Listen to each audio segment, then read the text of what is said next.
Саламатсыздарбы, урматтуу Кылым ТВ YouTube каналынын көрүүчүлөрү.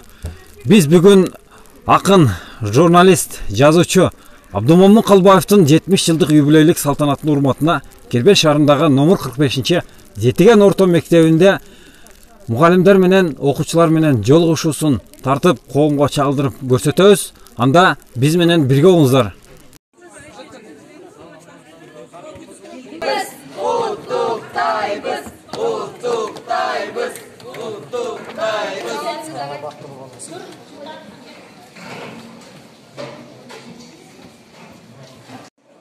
Кербел шаарындагы номер 45 Азада Бегимкулова атындагы Жетиген орто мектебинде акын, жазуучу, журналист Абдумомун Калбаев менен окуучулардын жолугушуусу өткөрүлдү.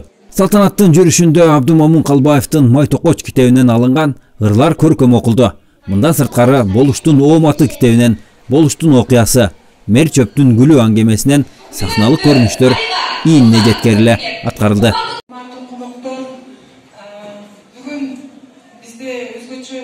Күн болып тұрады, ақсыдан шыққан өзіміздің ақынымыз, күжілмөн, емгекчил, айыпкөл, адамгерчиликтүү, жөнөкөй агайыбыз Абдумомун Калбаев агай менен жолугушуп отурабыз. Мына мен уккандан бир көргөн артык демекчи, бүгүн агайды ушул окуучулар менен көз көрүшүп, мугалим жанат баардыгыбыз сизди бүгүн аябай кубанычта, толкунданып, сизди күтүп алдык. Ошол рахмат сизге келип биз менен жакындан өзүңүздүн ушул кечеге келип күбө болгонуңузга чоң рахмат, ыраазычылык.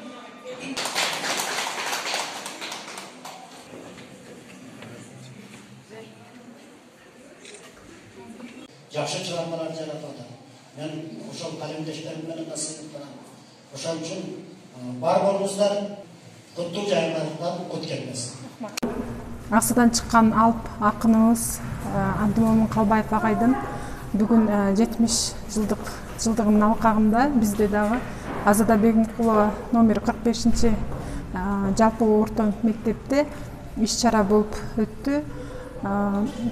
Мен ойлойм, окуучуларыбыз агай менен жакындан таанышып, агайдын бардык чыгармаларынан үзүндүлөрдү аткарышып, агай менен жакындан таанышып алышты. Жазуучу менен жолугушууда окуучулардын чыгармачылык жөндөмдүүлүгү артып, өз алдынча ыр чыгарма жазууга кызыгуу жаралат деген ишеним чоң. Анткени эл арасында талантка бай, сөзмөр, куйма кулак, куюлуштура сүйлөгөн, катылуу жаткан таланттар көп.